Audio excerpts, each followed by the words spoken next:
السلام علیکم، میرا نام طاہر علی ہے اور میری یوٹیوب چینل کا نام گلدستوں زبان ہے اور میں اس چینل پہ اردو تشریحات اپلوڈ کرتا ہوں اور میرے اس چینل کو سبسکرائب کرنا نہ بھولیے گا۔ بسم اللہ الرحمن الرحیم۔ السلام علیکم ڈیئر اسٹوڈنٹس، امید آپ لوگ ٹھیک ہوں گے اور آپ لوگوں کی زندگی خوشیوں کے ساتھ گزری ہوگی۔ تو آپ لوگوں کے لیے چلتا ہوں شعر نمبر 6 کی تشریح کی طرف۔ شعر نمبر 6 یہ ہے: سدرۃ المنتہا رہ گزر میں تیری، قاب قوسین گرد سفر میں تیری، اور تو ہے حق کے قری، حق ہے تیرے قری قری، تجھ سا کوئی نہیں، تجھ سا کوئی نہیں۔ سدرۃ المنتہا رہ گزر میں تیری، قاب قوسین گرد سفر میں تیری، تو ہے حق کے قری، حق ہے تیرے قری، تجھ سا کوئی نہیں، تجھ سا کوئی نہیں۔ الفاظ کے معنی کی طرف لیے چلتا ہوں۔ سدرۃ المنتہا یعنی ساتویں آسمان پر ایک مقام کا نام۔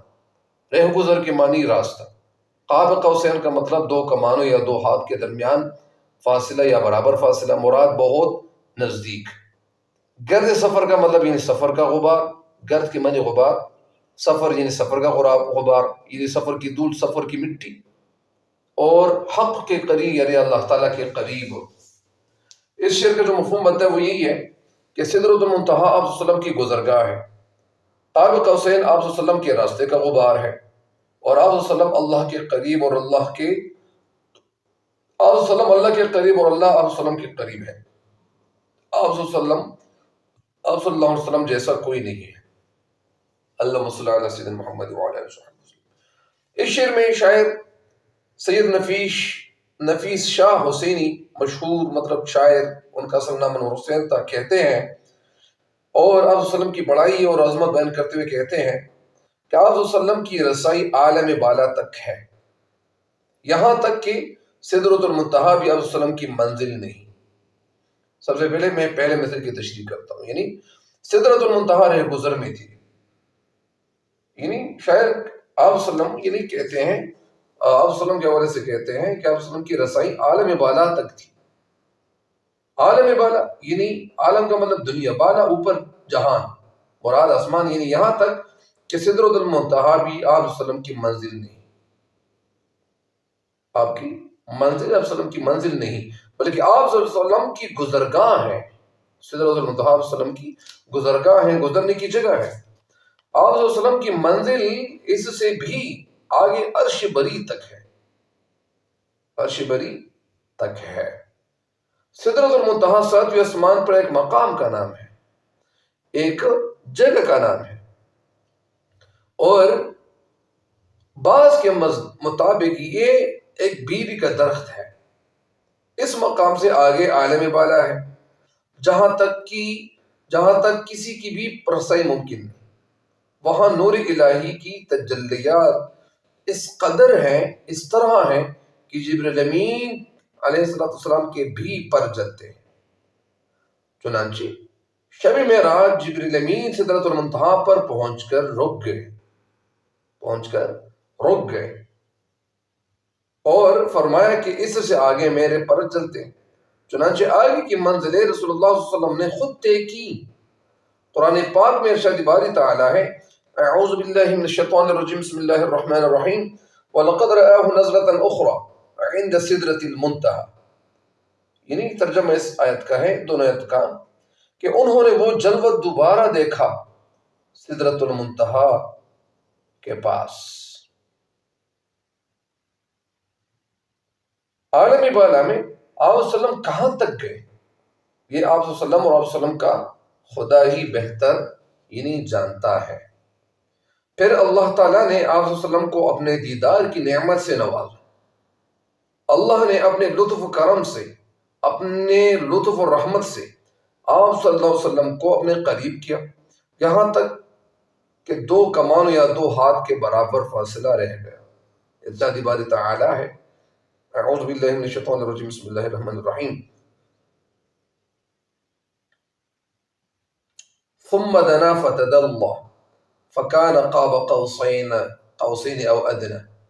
ترجمہ: وہ قریب ہوا اور زیادہ قریب ہوا، یہاں تک کہ دو کمانوں کے برابر یا اس سے بھی کچھ کم فاصلہ رہ گئے۔ قاب قوسین یعنی دو کمانوں کے برابر کا فاصلہ پر بات ختم ہو جاتی تو قرب متعین ہو جاتا، متعین کا مطلب واضح ہو جاتا، لیکن اللہ نے او ادنا یا اس سے بھی کم فاصلہ کہا کہ قرب کی حد بھی مقرر نہ ہو۔ چنانچہ شاعر کہتے ہیں کہ قاب قوسین آپ صلی اللہ علیہ وسلم کے سفر معراج کے راستے کا غبار ہے، دھول ہے۔ آپ صلی اللہ علیہ وسلم تو اس سے آگے اللہ کا قرب نصیب ہوا، خدا آپ صلی اللہ علیہ وسلم کے قریب ہوا اور آپ صلی اللہ علیہ وسلم خدا کے قریب ہوئے۔ یقین یہ بڑے فضل اور اعزاز کی بات ہے جو آپ صلی اللہ علیہ وسلم کے سوا کسی کو حاصل نہیں۔ بقول شاعر، خدا کے قرب میں جانا حضور جانتے ہیں، خدا کے قرب میں جانا حضور جانتے ہیں، وصال رب کا ٹھکانہ حضور جانتے ہیں۔ یعنی جس طرح یہ عرض کیا کہ تو ہے حق کے قریب، حق ہے تیرے قریب۔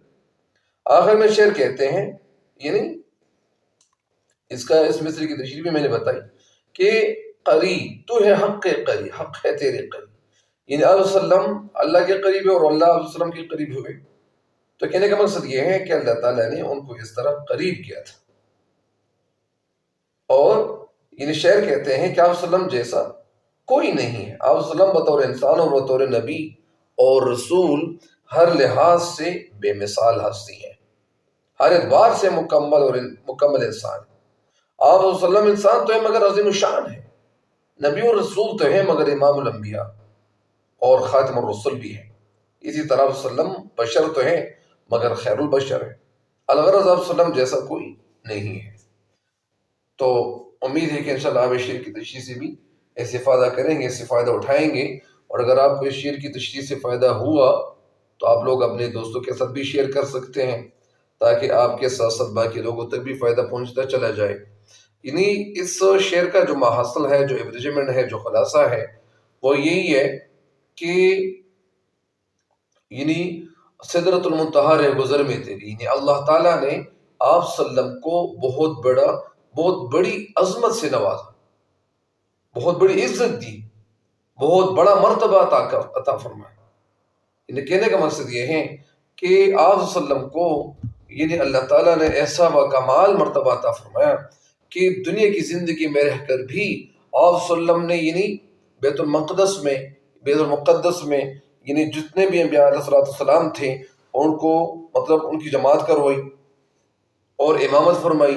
پھر اس کے بعد آپ صلی اللہ علیہ وسلم یعنی جیتے جی اللہ تعالیٰ نے ان کو آسمان کی طرف بلایا، بہت ساری جو منزلیں تھیں انہوں نے سر کی اور دوزخ اور جنت کے نظارے کیے، اور اپنی امت کے لوگ ان کو دکھائیں گے، اور جتنی بھی مخلوقات تھی ساری ان کو اللہ تعالیٰ نے آپ صلی اللہ علیہ وسلم کو دکھائی۔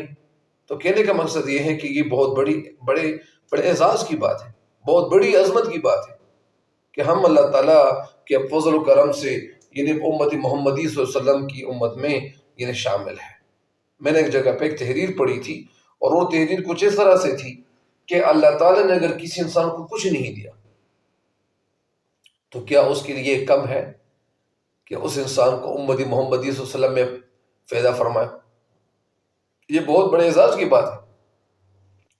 لیکن اگر ہم اس اعزاز کو اپنے ذہن میں اس کو عزت دیں گے، اس کو جگہ دیں گے، اس کو وقعت دیں گے اور اپنے پلے باندھ دیں گے، اس پہ عمل پیرا ہوں گے تو ہماری زندگی میں ہمیں کامیابی ضرور ملے گی۔ آج کل جو ہم مسلمان مار کھا رہے ہیں، جو ذلیل ہے، جو بہت تنگ دستی کی زندگی گزار رہے ہیں، بہت سارے لوگوں کے پاس کروڑوں اور روپے ہیں، اس کے باوجود ان کی زندگی تنگ ہے، تو وجہ یہی ہے کہ ان کی زندگیوں میں آپ صلی اللہ علیہ وسلم کے جو سنت طریقے ہیں وہ نہیں ہے۔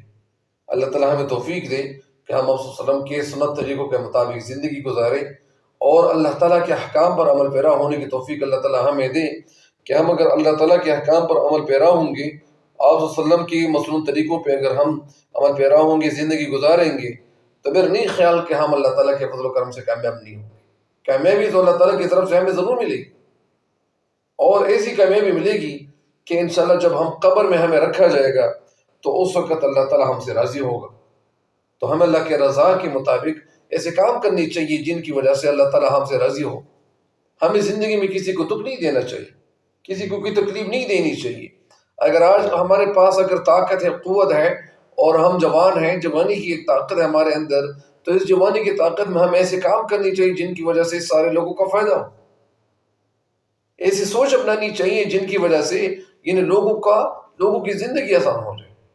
کسی کے ساتھ ہیلپ کرنی چاہیے، کسی کے لیے آٹا خریدنا چاہیے، کسی کے لیے چینی، کسی کے لیے کسی کے لیے کیا چیز خریدنی چاہیے، تاکہ اللہ تعالیٰ ہم سے راضی ہو جائے. اور ہمیں زکوٰۃ کا مال بھی دینا چاہیے، کیونکہ جو لوگ زکوٰۃ نہیں دیتے اپنے مال میں سے، تو اس زکوٰۃ کے مال میں جب یہ انسان مر جائے، اس دنیا سے چلا جائے، اور قبر میں جب ان کو رکھا جائے گا، تو اس زکوٰۃ کے مال سے ایک سانپ بنایا جائے گا. اللہ تعالیٰ ایک سانپ بنا دے گا اس کے زکوٰۃ سے مال سے، اور وہ سانپ جب ایک دفعہ اس بندے کو ڈسے گا تو تقریباً 70 ہاتھ تک وہ بندہ نیچے زمین میں دستہ چلا جائے گا.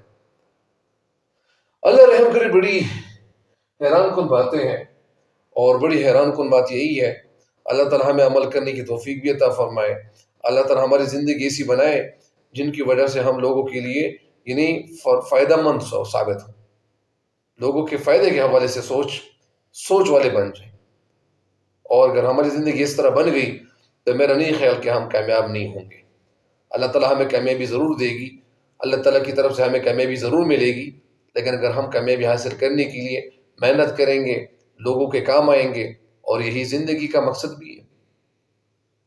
انسان کا مطلب انس سے لیا گیا ہے، اور انس کا مطلب محبت کرنے والا، انس رکھنے والا، ہمدرد. تو لہٰذا مجھے امید ہے کہ انشاءاللہ آپ میری باتوں میں عمل کریں گے. اگر آپ اسٹوڈنٹس ہو تب بھی آپ لوگوں کے کام آ سکتے ہیں، تب بھی کسی کا سہارا بن سکتے ہیں.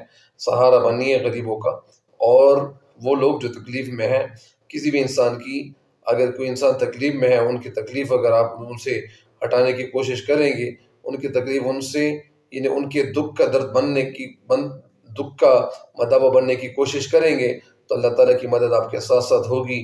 اللہ تعالیٰ آپ سب کا حامی و ناصر ہو، ہم سب کا حامی و ناصر ہو. تب تک کے لیے مجھے دیجیے اجازت. اللہ نگہبان.